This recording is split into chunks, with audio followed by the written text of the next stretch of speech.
I hate the homies. Ladies and gentlemen, welcome back to another amazing episode of I Hate the Homies, episode number 143. Rock Teasy is who I be. And it's your boy Supa Dave. And guess what? We don't care. What's the little sign for? Little Dave. Because of what your boy said last week about I don't have enough influencer. I'm not an influencer, which I ain't trying to be. I don't give a damn about that. Oh man, we gotta post something on the I Hate the Homies Instagram page that he pissed me off last week. Hey, GRIFF is traveling. He's on an airplane right about now, so you know it is what it is. You know we always hold it down for each other, but at least we don't have to worry about you and GRIFF getting into it. If y'all missed last week's episode, you missed a good one because, look, the emotions sometimes fly on this podcast, and it ain't fake. Like, we get to talking about our different opinions and perspective in sports and what's happening in the world out there, and it's okay to disagree with things. We don't have to agree on everything, but it gets heated sometimes. It gets heated because...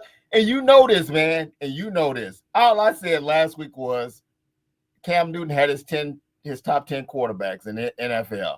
We didn't even get to Jalen Hurts because this fool said what? In his opinion, that's fine. He said Joe Burrow is not even in his top 10. Right. Joe Burrow. And I was just trying to help him with the yards. I wasn't trying to change his mind, but stats on that part does matter. What he did last season. Because he could have been the MVP last year if they had somewhat of a defense. Am I right or wrong? No, listen, you already know how I feel about Joe Burrow. He's definitely a top 3. And you raised your hand even when he said it, but I ain't raising my hand. I'm making my point right then and there. That's it. Look, y'all just go back and listen to last week's episode. Go watch it. Trust me, it's worth your time. So in the meantime, we're going to be talking about this week. Jerry Jones, he going to mess it up for the Dallas Cowboys. And if he don't hurry up and get Micah Parsons signed, so we're gonna discuss that situation because Micah's already said, man, deuces, I'm ready to get up out of this bad boy.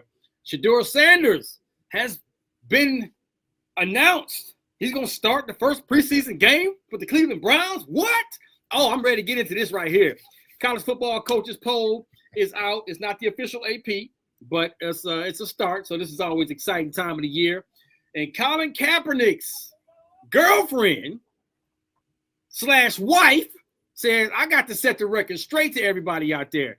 So we're gonna play that audio, and if y'all ain't seen the video or heard it yet, and of course we got a shout out to Sterling Sharp, Hall of Fame wide receiver from Green Bay Packers, real fast, man, just to kind of give him his respect that he deserves.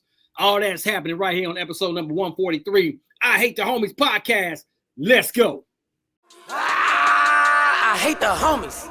All right, Mr. Dallas Cowboys guy, your owner, Jerry Jones, gonna mess around and make what could be the biggest mistake of his doggone career if he lets Micah Parsons get up out of here. Now, Micah Parsons, arguably top 5 best players in the NFL, definitely top defender, in my opinion, and best player on the Dallas Cowboys team.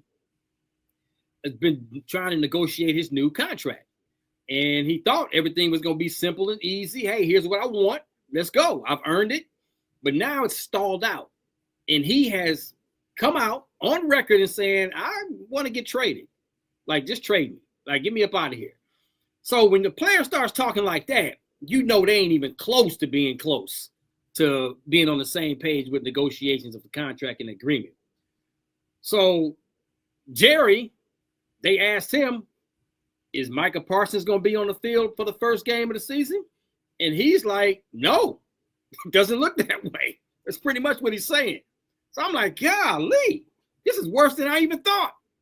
So as a Dallas Cowboys fan, how are you feeling about this super dizzle? I'm not worried because, you know, they have that documentary coming out on the Cowboys.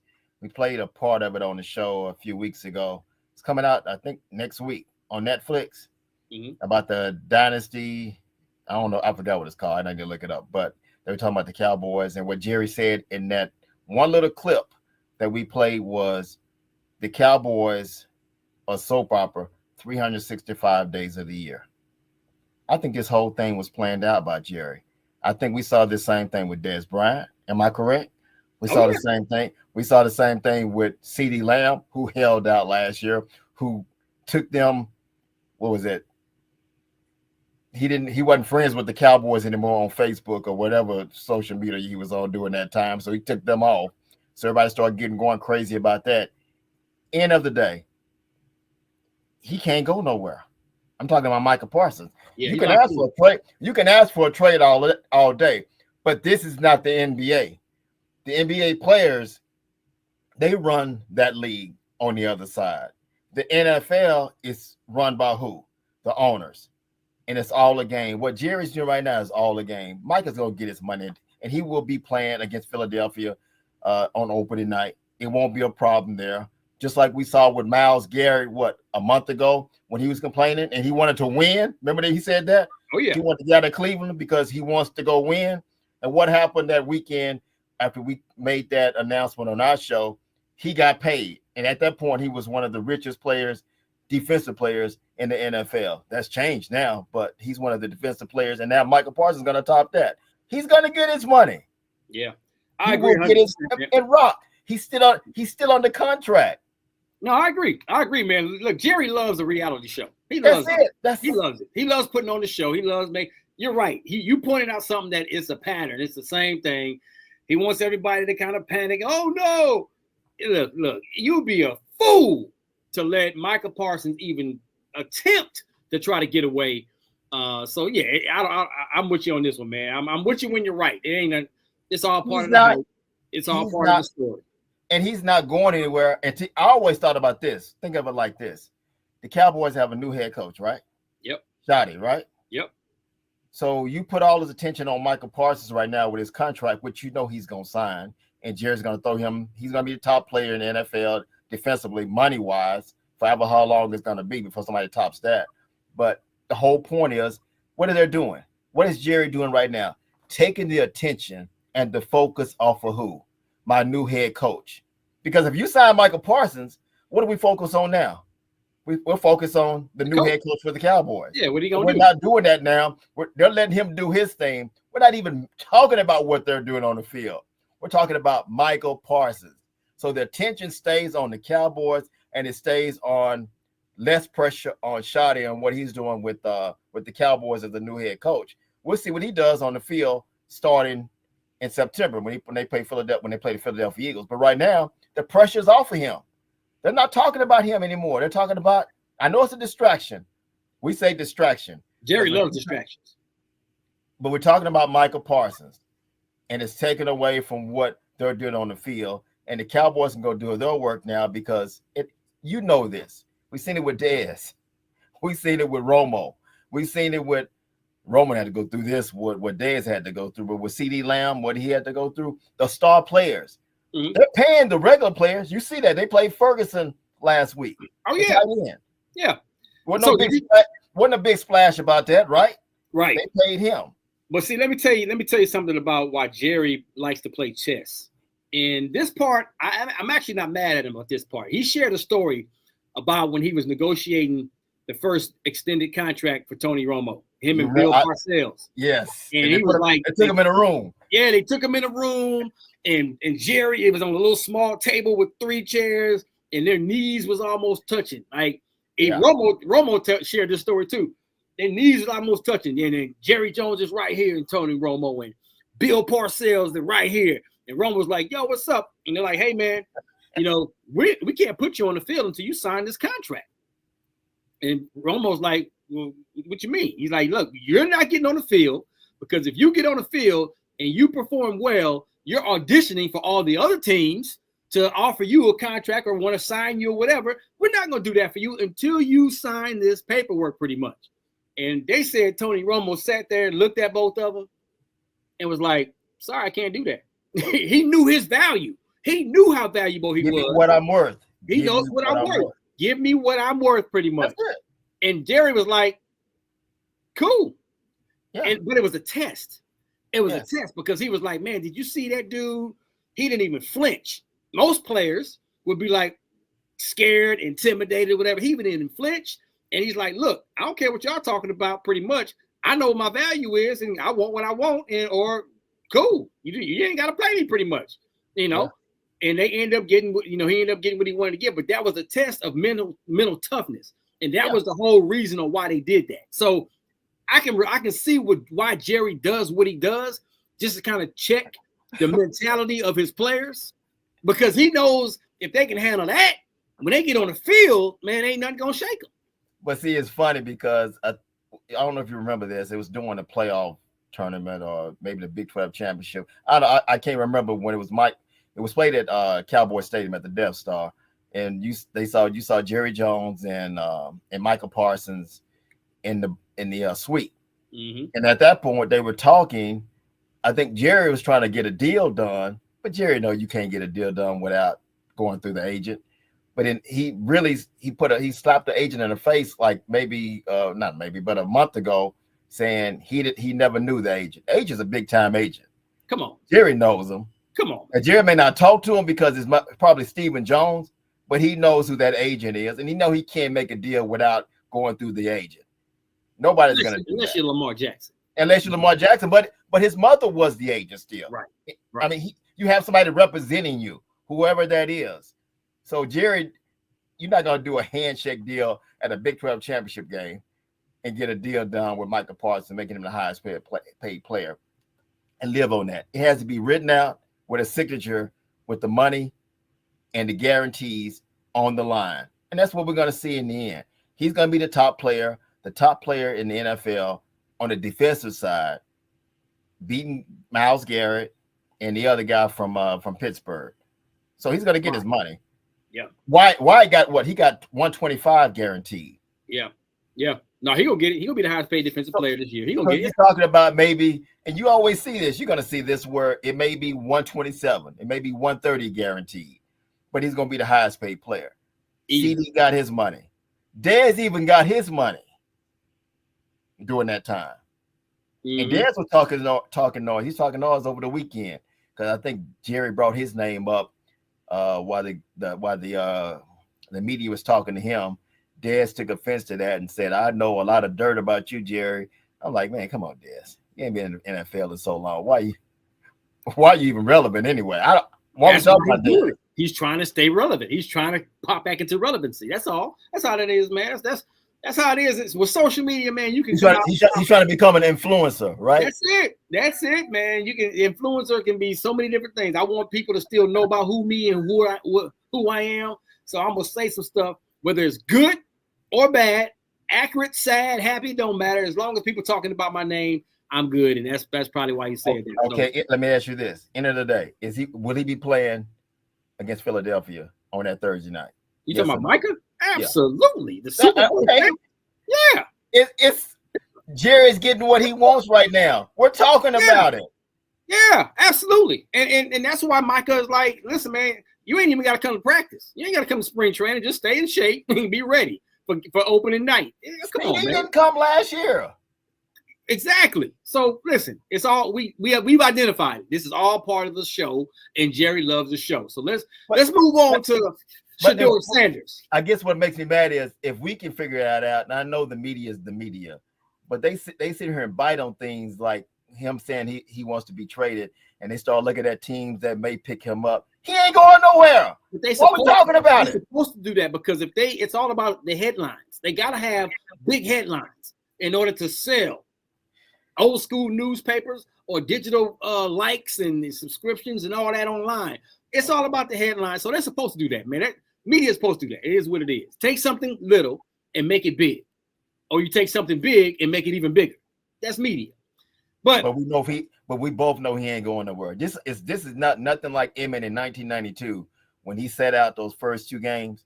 Yeah. Because he wasn't under contract. Right. He was looking for a new contract. Mm-hmm. Right now, Michael Parsons still has 1 year left on his contract. Yeah. They got him. And even if he wants to be traded, they can stick the franchise on him how many times? Twice. Yep. So he'll be here until what? 2028. Just ask Dak Prescott about that because that happened to him. Okay, then. Okay, now move on to Shedeur. I just wanted to get that point out. Shedeur Sanders, baby. He has been named starting quarterback for the first preseason game for the Cleveland Browns. You know I'm excited about this, man. So I got two theories here. Theory number one is, man, good job. And I think Cleveland is like, hey, man, let's go ahead and throw him out there to the Wolves. This is coming from the owner's box. The owners of Cleveland Browns is probably saying, go ahead and start him and throw him out there to the Wolves right now so he can fail. And now we can have a storyline where, see, we gave him a shot. He ain't ready. He ain't this, whatever. This is the owner. I'm just going off what the owner has said recently about him. He would have even drafted Shedeur if it was up to him. Then my other theory is, this is good. Like, Shedeur can get out there and put the pressure on all the other quarterbacks that's on the roster out the gate. Like, a lot of people don't like to be first. They like to wait and see, okay, let him go first so I can see what I'm working with. Let them go so I can see what I'm working with, put my game plan. But doggone it, sometimes that can mess up and backfire on you. Because if you get out there, if I'm first and I'm setting the tone way high, I'm making it harder for the next one that's coming behind me. That's what Shedeur needs to go do. He needs to take advantage of this first preseason start. It's not going to determine anything. It's just one preseason start. But it could help his overall big picture when they start getting down to the end of the preseason and say, well, hold on. All of our quarterbacks have played, and Shedeur is playing the best. So we got to make some hard decisions here. So if I'm Shedeur, man, I'm going out there. I'm locked in. I'm focused. And I'm going to do, man, I'm pretending like I'm about to play a Super Bowl game, doggone it, in this preseason. And set that tone high and make it hard for all the other quarterbacks to come behind me. Your thoughts? They play the Panthers on Friday night. So that's his first game. I don't know if Bryce Young is going to play in that game because he's their starting quarterback. I don't know what Cleveland's doing because now you have 5 quarterbacks on this team. 5.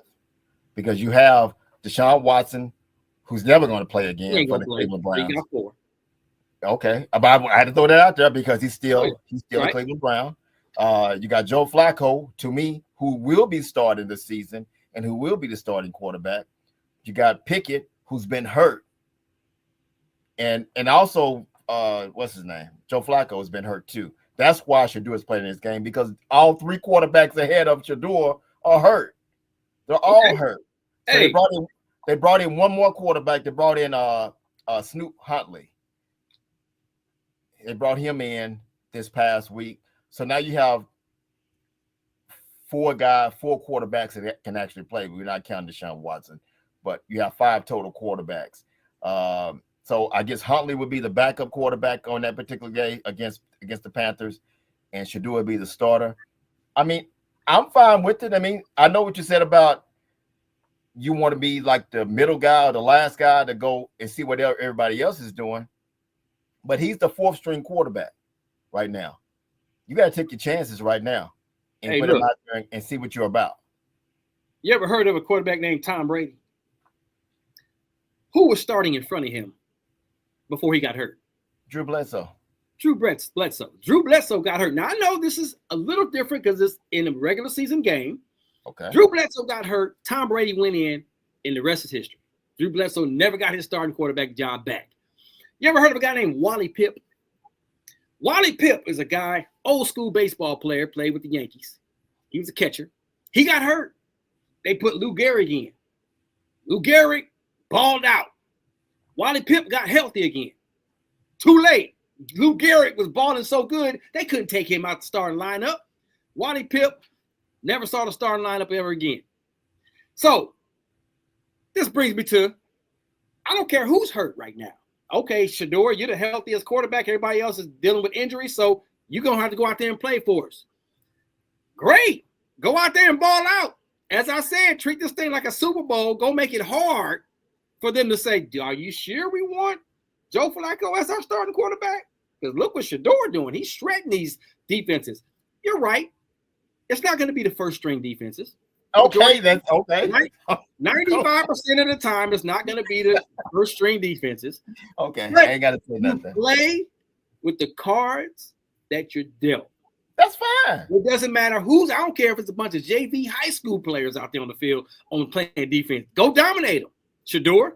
And if you do that, you're putting yourself in a better position to be the starting opening day quarterback. That's all I'm saying. You know what's funny? Cleveland, they got 5 quarterbacks, 4 that can actually play. But the 3 ahead of Shedeur, because Shedeur is 4th string. You know that, right? He's a 4th string quarterback. Because they're looking at Dylan no matter what. Dylan Gabriel, they picked him for a reason in that 3rd round and picked Shedeur in the 5th round. Gabriel has the best shot to make a team. Now, I've always told you this. Pickett might be the one that's left out because you can trade Pickett and actually get something for him. If you can get him healthy and some team want him as a backup. He was a 1st round pick, but more than likely now he's a backup quarterback. To me, Joe Flacco will be your starting quarterback. But for Shedeur right now, take your chances. It's all on you. Now, he had a sore arm this week. That was so he had 4 guys that were injured for this team. And who is it? Flacco, Pickett, Gabriel, and Shedeur set out a couple of practices because of a sore arm, his throwing arm. So now you want to see what he's all about and see if he can recover and put him on the field. He has the chance because he has to climb over everybody else. Yeah, let's go. That's what you want, though, Jack. Yeah, put me out there. Let's go. I ain't got time to be sitting back waiting out. He has an opportunity to take a big step. But he won't be the starting quarterback for this team at the beginning of the season. Hey, look, anything can happen, bro. Like you got the injury situation. I understand that, but you brought up Tom Brady. Tom Brady was even the second string quarterback. Again, he's climbing over 4 guys to be the number 1 guy. Do you understand? It's going to take a lot. I mean, he really got to impress. Do you understand the mindset of Shedeur Sanders? Do you understand? See, that's what people don't understand. Like, yeah, I know the mindset. I saw it against BYU. In order to be an elite athlete on any level, it's 90% mental. Like, you can have all the physical talent all day long, but when you have this to go along with that, oh man, look, is Shedeur gonna go out there and throw for 400 yards in his preseason game and 5 touchdowns? I mean, he may, or he may not. But all I'm saying is, if he takes the confidence that he has, we all know he's got confidence. Yeah. And he goes out there and don't be trying to not make mistakes. Don't go out there and try to be perfect. Don't go out there and, I'm trying not to lose. No, just leave it all out there. Take what you've been learning in camp with the offensive scheme. Follow your coach's direction, but do it Shedeur style. Like he's got to play his game within their system. That's what I'm saying. And if he does that, he'll have success. If he doesn't do that, then hey, look out! It can go bad real fast. So I'm excited to see it, man. I can't wait. I'm gonna be there watching. I can see it going bad. I mean, if anything, if he needs an agent, they need to call you, Dion, and Shedeur need to call you. Because you've been pitching this for a long time. And all I'm telling you right now is the last thing I remember from him was BYU. When he actually played a good team with a good defense, he got exposed. And all I remember is the one clip they showed of him on the sideline talking to Travis Hunter at that particular time saying, I don't know what they're doing. And that was the one big thing people are saying about him. He can't read defenses. And that's big in the NFL. Because that 3 seconds or 5 seconds you had in NFL, in college, you know this. You don't have that kind of time in the NFL. Now, one thing that's different is what was one of the weakest parts of the offense of Colorado? The offensive line. And what's the weakest part of the Cleveland Browns? We may be in the same situation. That's all I'm saying. So we do know if you can't protect the quarterback, I don't care who it is. If you can't protect the quarterback, it's going to be tough for that quarterback to have any kind of success unless you're Michael Vick.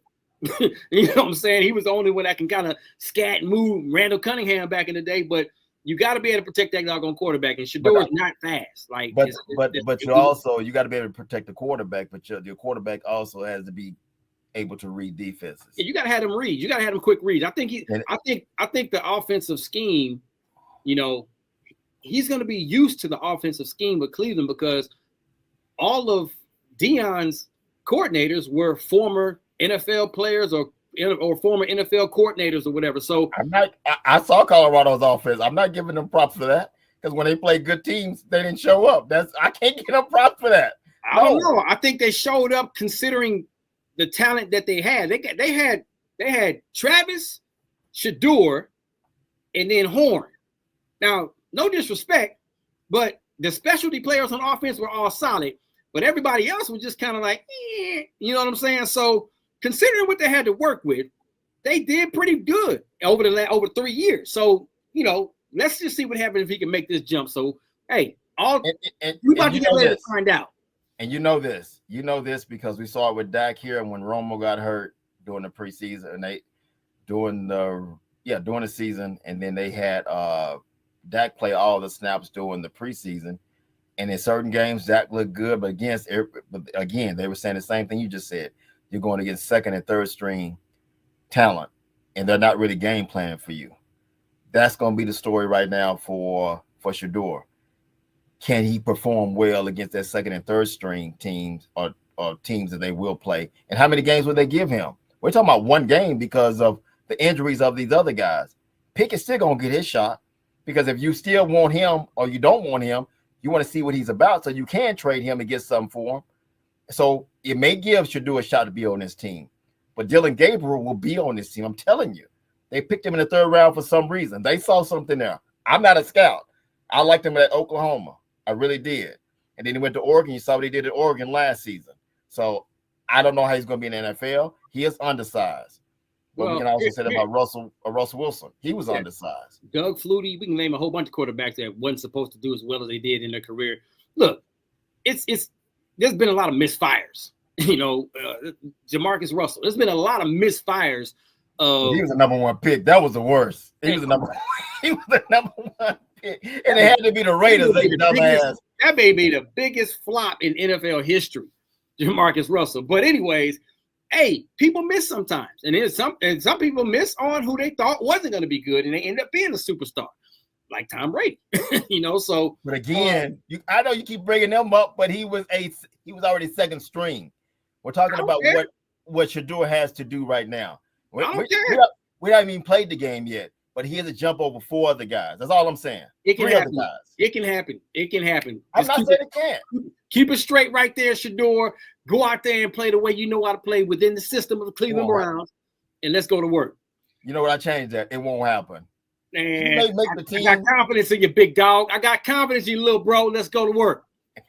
Let's shut all these haters up. Talk about me. Shut me up. That's what you're saying. Shut it up. Come on, you better shoot. Every level this young man has went to, he's always performed on a high level. So I'm not hating on him. I'm just telling you the reality. Look, let's shift gears, man. Let's talk about Colin Kaepernick's girlfriend / wifey who's setting the record straight. If y'all ain't heard, so everyone knows that Colin has had a girlfriend, has been dating someone for a while. And they've always identified her as a girlfriend because Colin and her, you ain't never seen pictures of them getting married. They've never made any kind of announcements to the public about being married or whatever, but she set the record straight. So there it is. Look, she pretty much snap in the road neck right there, snap, just to let y'all know. I've been hiding for 2 years. I ain't said nothing.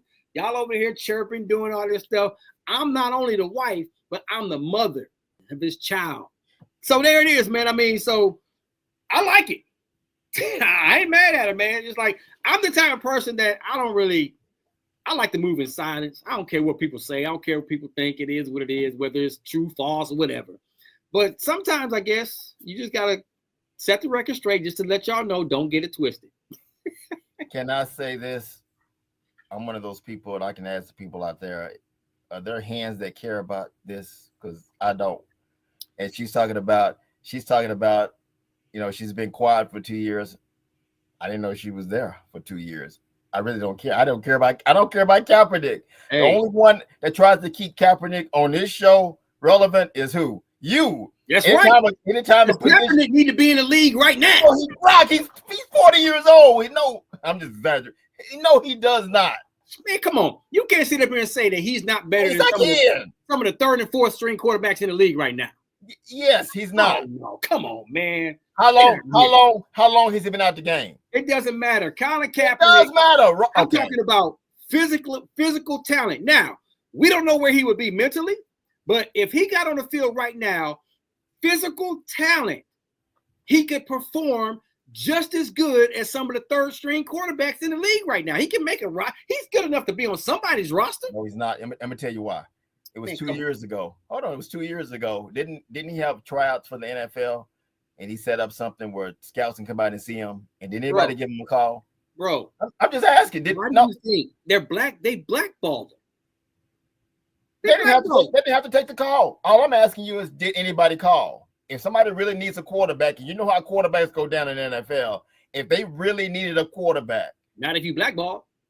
Not if everybody has agreed, hey, man, we ain't touching this guy. Yeah, let him go ahead and do his publicity stuff. Let him do his tryouts. Okay, the Raiders brought him into camp to see we look at him. Okay, that's all publicity. That's all it is. They was never intentional about wanting to sign this doggone guy. The Raiders just said, hey, we'll bring him to camp.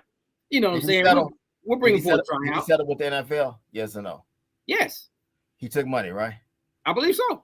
Yeah, so there's nothing to talk about. Which is another reason why they blackballed him. Like, okay. And that's on him, because he had a chance to the one thing I wanted him to do is expose the NFL owners, because he had a chance to do that. Yeah, but take that non-disclosure in there.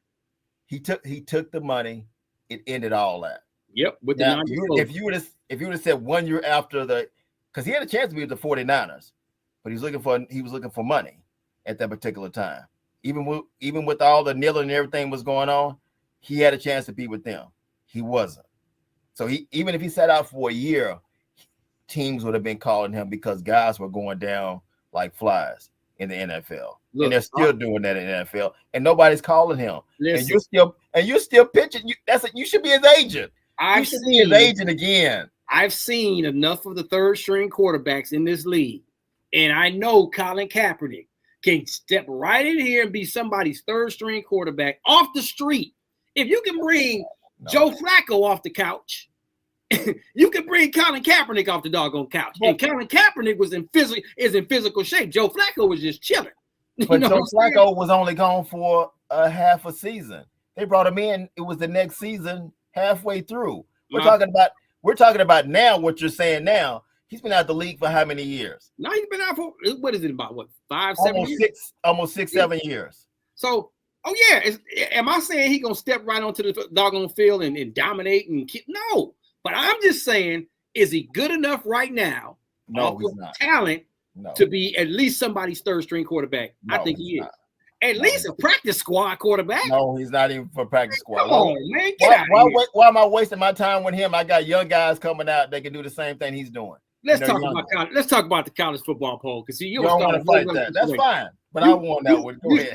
You are right. It's okay to have an opinion to say, you know what, I don't think he's good enough to be on the roster. But when you're talking about he ain't good enough to at least be a practice squad quarterback, he's not. No. You're going too far with that, bro. No, I'm not. You're going too far trying to get him on the field. What's the college football college poll? Stop bringing his name up. No, Colin Kaepernick needs to be on somebody's roster. College football poll. It's a coach's poll. Okay, the coach's poll came out yesterday, so I had a chance to look at it. I think it's no surprise what we're going to see at the top, and all about that parity you keep bringing up. Of course, you got it's Texas, because Texas spent the most money. Who spent the most money last year? They will be national champions this year. I bet you they won't be. They will be national champions. They won't be, because they got my boy Arch Manning, Blue 32. Blue 32. Arch, I'm telling you, man, Arch gonna pick them apart this year. Remember, I wish I had the audio from the Big 12 championship, not Big 12, Big 12 media day. Stay in the present. Arch gonna blister this dog. I'm telling you what he said. Even Arch said this at the Big 12 media day. He said, I don't know what's all the hype. I know because of what my family's done, from his grandfather to what Peyton and what Eli's done winning Super Bowls. But he said right now, he's done nothing in college football. He's done nothing. He's supposed to take a humble approach. Absolutely. I love him for that. I love him because guess what? He's bringing down the expectations.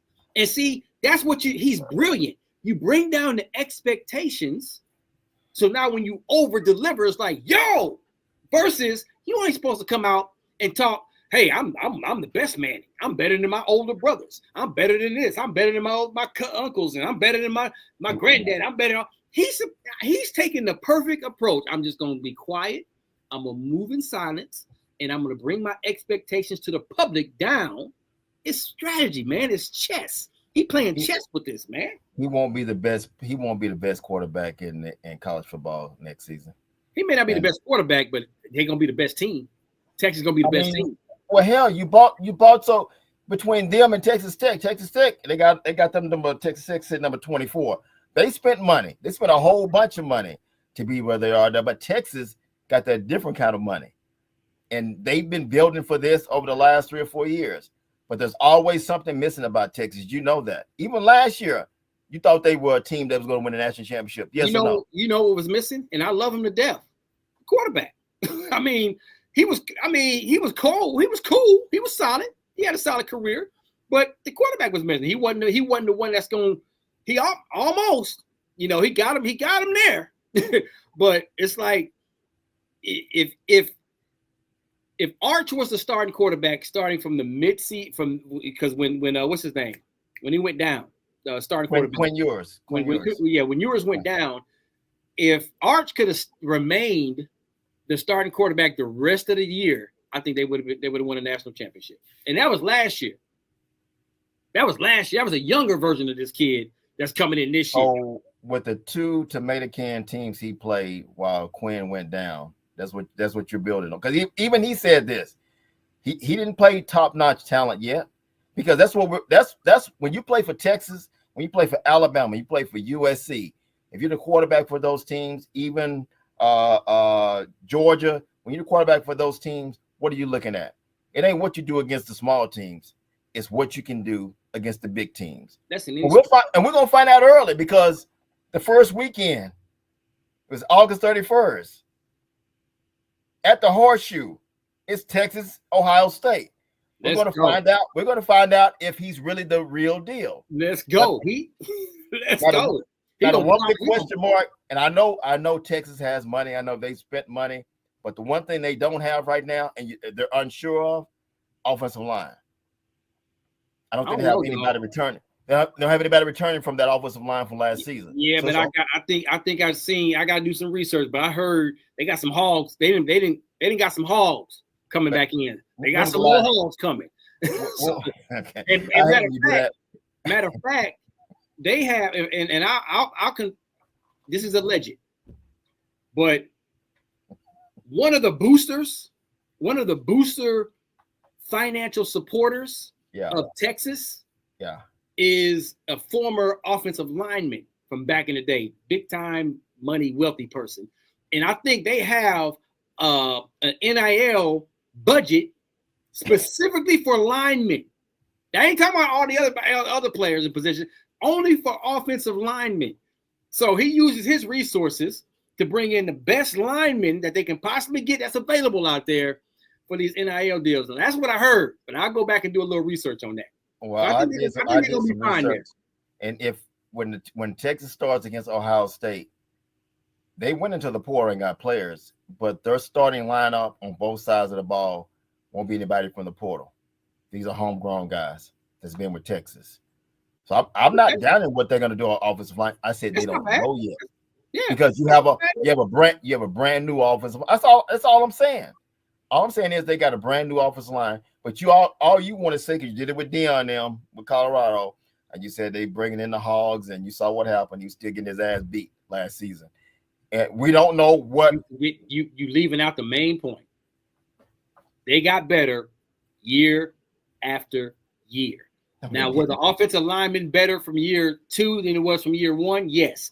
Did they get better year 3 from year 2? Yes. And they gave up 10 less sacks than what they gave up the year before. It don't matter. It don't matter. Okay. They got better. That's how you gotta look at it. They got better. Who's number 2? Go down the list. No surprise, Ohio State coming off the national championship. Now they still spent money, but we don't know quarterback wise because you lost your quarterback. Mm-hmm. He's in the NFL now. Penn State. I don't trust Penn State. Yeah, me either. I don't trust Penn State.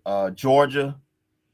We saw when they came up with their backup quarterback last year. Now, can't think of the boy name, but now he's in Miami.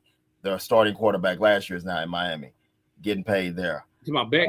Notre Dame at number 5, Clemson number 6, Oregon number 7, Alabama number 8, LSU, and then round out the top 10 is Miami. I tell you what, that doggone that Dabo Sweeney, he stays in conversations. Like I'm surprised they got him ranked, even though this is coach's poll. I'm surprised they got Clemson up there like that. I would have thought they would have been somewhere around 10, 11, or 12 or something like that. But it's Dabo. It's Dabo. And no matter what, when you're bringing the quarterback you had last year back, so they could be even stronger because he has 1 year now playing and being in real competition. We'll see what he's about. But they always have a pretty good defense. So he stays with that. I mean, they should be in the top 10 because after that, look at the top 10. You got Arizona State, number 11, Illinois, South Carolina, another SEC school. They could be dangerous. Mm-hmm. That quarterback stayed there. His father even told him don't go anywhere else. Honor the school that brought you in. Because other teams wanted to pay him a lot more money to come somewhere else, but he stayed there. Almost like what a boy did for Boise State last year, the running back. Michigan at number 14, 15 Ole Miss, 16 SMU, 17 Florida, who has the hardest schedule. Texas has the easiest schedule. I want to go down their list too about Texas too. Look at their schedule, but Florida has the hardest schedule. Tennessee number 18. 19 Indiana, Kansas State number 20, and then A&M, Ohio State, BYU, Texas Tech, and Boise State finishes out the top 25. Okay. So like that, all those ones in the teams, they're gonna flip flop a little bit when the official AP poll come out. So we good. I like. And now since we have a new way of looking at college football, because it used to be where if you lose that one game, you're kind of out of it. Oh, not no more. Not no more. I don't like it. I mean, it's not going back to where it used to be, but now you can have 2 or 3 losses and be caught up in the mix in the playoffs. I love it, man. I love the new season. I love the playoffs. Long as you're playing strong competition, I have no problem with it. But don't sit up here and do what Indiana did last year, play those soft ass teams, and all of a sudden when you play Michigan, you get your ass blown out and then you play. No, I don't want to see that. I want to. But there was also games where the doggone David beat Goliath. There were some upsets last year too, so let's not just. Well, Vanderbilt beating Alabama.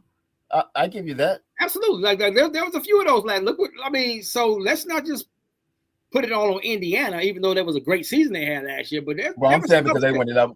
What were they 11-1 at some point? At one point, yeah. Absolutely. I mean, yeah. But even during that time, that was a shaky 11-1 because it's. No matter how you look at it, and that's what they're doing now, strength of schedule plays a part in this. Who you play. Absolutely. It's part of the equation every single year. Absolutely. Did you know this about Texas? Now, this is I don't know if it's with the coaches poll because the AP poll ain't came out, but this is the first time they were ever preseason number 1. I didn't know the history of Texas. I didn't know that. First time. I didn't know that either. That's a good sports fact right there. I did not know because back in the day, Texas was like they were the Alabamas back in the day. Like, you know, they went on a nice little run for a while. That was like by far. I think even when they had Vince Young and they had that 1 year where they won the national championship, USC was I know they beat USC, but I'm talking about the beginning of the season, preseason number 1. It had to be USC number 1. Yeah. Because we still didn't know about Texas. But I don't even think USC was number 1 that year. I think they ended up getting that number 1 spot and didn't lose it. They might have came out number 1 at the beginning.